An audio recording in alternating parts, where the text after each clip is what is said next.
Hi friends, welcome back to DIGLOK Trainers. Myself Digambar, and today I am going to teach you 3 common trading bias. Confirmation bias. So the confirmation bias, you are looking at some informations which is according to your wish.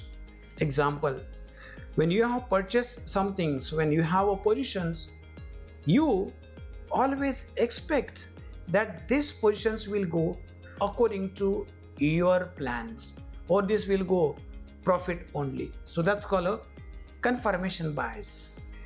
Number 2 is a overconfident bias.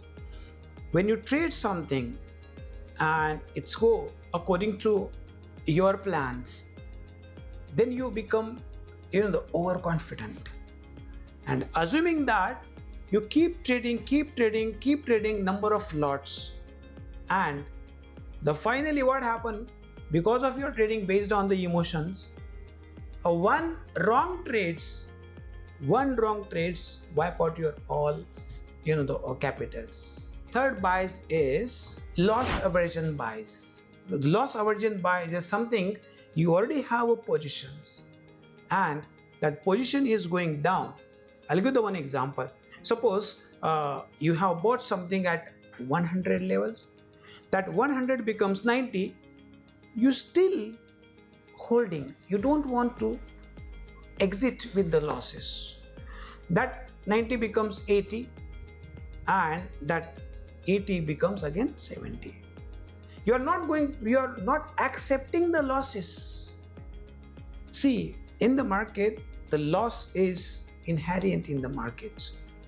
So accept the loss and go ahead, so you will find a better opportunities. So from the Buddha's principle, my friends, Buddha says always be patient, observe your thoughts without attachments.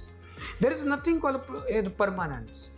In the markets, sometimes you will make money, sometimes you will lose money. You have to accept the truth. In the tradings, you should trade based on your trading setup and not based on your emotions. So thank you so much, my friends. If you like these videos, please share and subscribe my channel to get a more and more education content. Thank you so much.